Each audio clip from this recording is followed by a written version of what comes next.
Abu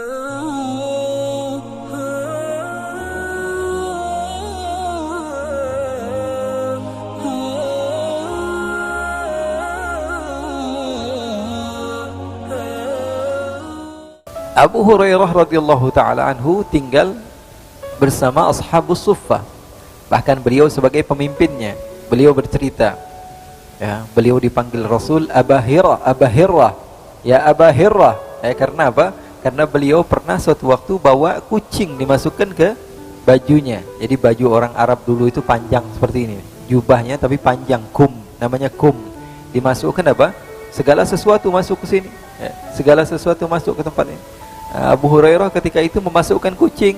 Kemudian Rasulullah SAW tanya, apa itu hai Abdurrahman? Katanya, ini kucing ya Rasulullah. Ya Aba Hirrah, kata Rasulullah, wahai bapaknya kucing. Dari situ beliau dipanggil Abu Hurairah radhiyallahu taala anhu wa anil jami'. Abu Hurairah pernah cerita, saya pernah kelaparan, udah gak kuat lagi, udah di ujung, udah gak kuat banget, kata Abu Hurairah. Akhirnya siapa orang yang saya sangat harapkan? Abu Bakar, rumahnya gak begitu jauh, ya. Saya muter cari Abu Bakar. Apa yang saya lakukan? Pertama, saya sudah tahan, saya tidur berbalik seperti itu, masih lapar, kata Abu Hurairah. Saya ambil batu, saya ikat sehingga apa? Saya kencangkan perut saya masih lapar, saya gak kuat. Akhirnya saya datangi sahabat-sahabat. Di antara yang saya lihat pertama kali, Abu Bakar ada di depan rumahnya. Saya datangi bergegas. Saya tanya, Abu Bakar, labbaika ya Abu Hurairah. Kenapa wahai Abu Hurairah? Saya mau tanya, padahal pengen minta makan. Abu Hurairah yang cerita. Saya pengen tanya apa? Saya pengen tanya tentang ayat yang ada di dalam Al-Quran, ya.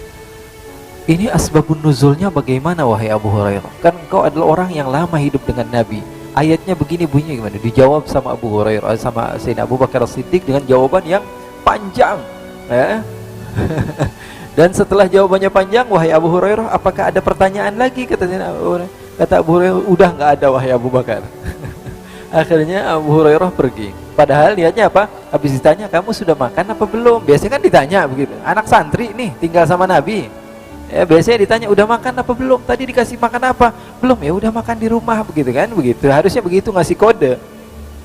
Tapi Sayyidina Abu Bakar nggak paham ketika itu. Ada pertanyaan lagi, kata Sayyidina Abu Bakar, kata Abu Hurairah, Sayyidina Abu Hurairah, nggak ada wahai Abu Bakar. Takut kepanjangan lagi jawabnya. Akhirnya Sayyidina Abu Hurairah cari Sayyidina Umar. Wahai Umar, kau faham tentang urusan-urusan fikih dan semisalnya. Saya mau bertanya, ada si fulan bin fulan begini dan begini, hukumnya bagaimana? Dijawab dengan detail oleh Sayyidina Umar.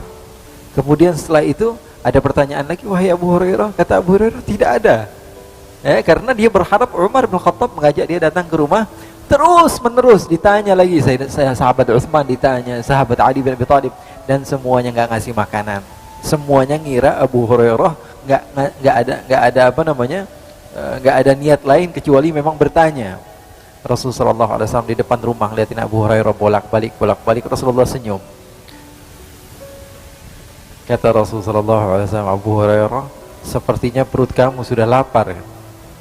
Kata Abu Hurairah, iya ya Rasulullah, sudah, sini kamu datang ke rumah saya. Rasulullah SAW masuk ke rumah Rasulullah SAW, tanya sama orang rumah, ada makanan apa? Ini Abu Hurairah kelihatannya lapar, kata Rasulullah. Karena rumahnya dekat.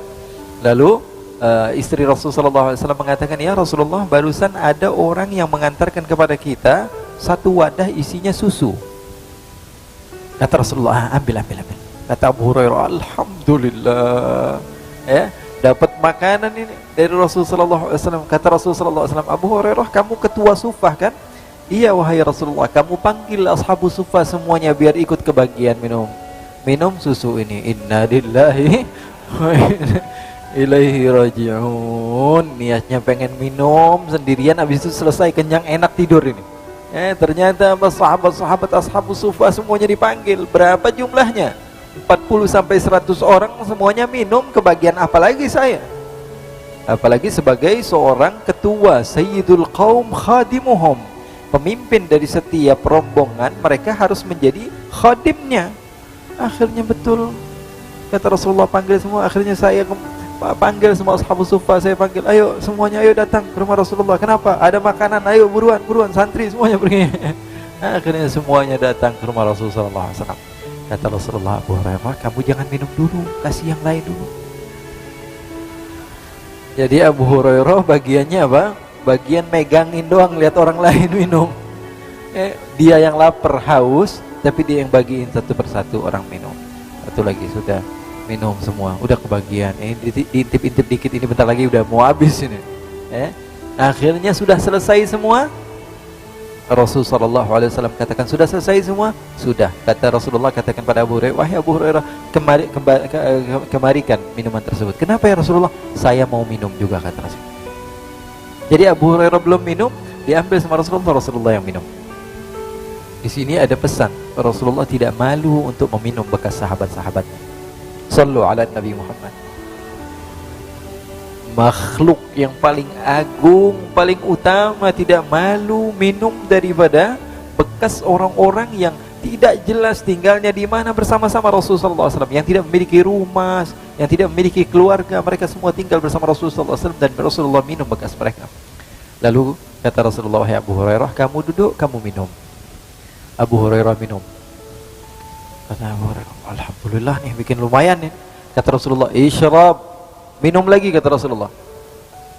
Susu yang wadah cuman kecil seperti itu nggak habis-habis. Ini diantara mukjizat Rasulullah SAW. Kata Rasulullah, isyrab, minum lagi.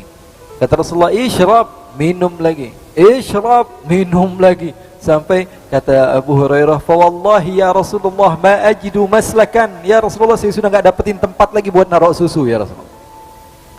Akhirnya setelah Abu Hurairah minum, diambil lagi gelasnya oleh Rasul, dan Rasulullah SAW meminum lagi bekas Sayyiduna Abu Hurairah radhiyallahu ta'ala anhu.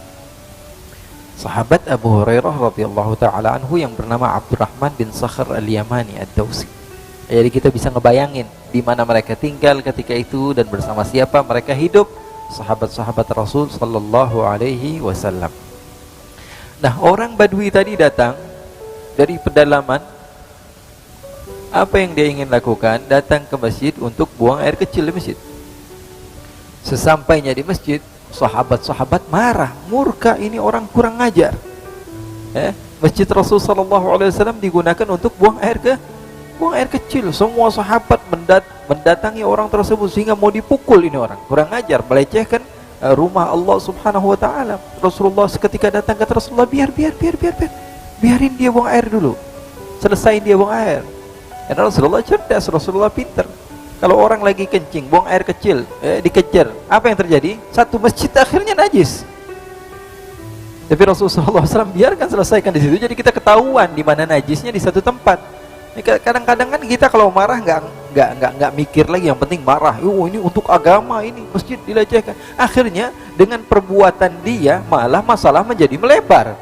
Yang tadi harusnya di satu tempat, tapi akhirnya malah najis di mana-mana. Akhirnya setelah itu kata Rasulullah SAW, kamu teruskan buang airnya. Setelah itu Rasulullah perintahkan beberapa sahabat untuk membersihkan masjid tersebut. Badui ini mendatangi Nabi. Ya rajul, ditarik Rasulullah. Kenapa, kata Rasulullah? Kamu ini Muhammad sepertinya ya. Iya, kata Rasulullah, saya Muhammad. Saya Muhammad, kata Rasulullah. Kamu mau apa, katanya? Kamu adalah Nabi, saya beriman kepada Allah dan beriman kepada kamu. Tapi saya dapati sahabat-sahabat kamu galak semuanya. Dan kamu orangnya baik. Kamu mau apa, kata Rasulullah SAW? Angkat tangan kamu sekarang. Rasulullah dipaksa untuk angkat tangan. Kenapa, kata Rasulullah? Angkat saja. Rasulullah angkat tangan. Saya mau berdoa, kata Badui. Akhirnya kata Rasulullah angkat tangan Rasulullah, dia doa kepada Allah. Allahumma arhamni warham Muhammadan wala tarham ahadan minhum. Ya Allah, sayangi saya, sayangi Muhammad yang sudah baik sama saya, tapi yang jahat-jahat sama saya tolong jangan saya. Maka Rasulullah SAW tertawa ketika mendengar doa si Badui tersebut. Jadi kehidupan Rasulullah SAW menarik gitu ya. Kehidupan Rasulullah SAW begitu indah, kehidupan Rasulullah SAW begitu cerah. Kehidupan Rasulullah SAW, sahabat Ibn Umar ditanya, apakah sahabat mereka yadhakun, mereka tertawa? Kata Ibn Umar, na'am yadhakun. Mereka tertawa, tapi hati mereka dengan keimanan seperti gunung yang kokoh tidak akan tergoyangkan.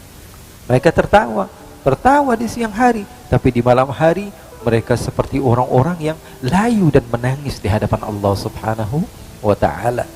Mudah-mudahan Allah Subhanahu wa taala berikan kepada kita keberkahan dari kisah-kisah baginda Rasul sallallahu alaihi wasallam, dan insyaallah di minggu yang akan bulan yang akan datang insyaallah kita akan bercerita kemarin tentang ibu bapak Rasul sallallahu alaihi wasallam ketika menikah. Jadi kita kisah ini dari awal, tapi masih sampai Rasulullahnya belum lahir. Enggak apa-apalah, kita cerita sedikit demi sedikit, dan insyaallah kita khatamkan sampai Rasul sallallahu alaihi wasallam hijrah ke kota Madinah dan seterusnya sampai kita memahami betul siapa itu baginda Rasul sallallahu alaihi wasallam, dan kita memahami kisah hidup baginda Nabi besar Muhammad sallallahu alaihi wasallam. Ada sedikit waktu mungkin tanya jawab sebelum salat. Tafadhal. Silakan.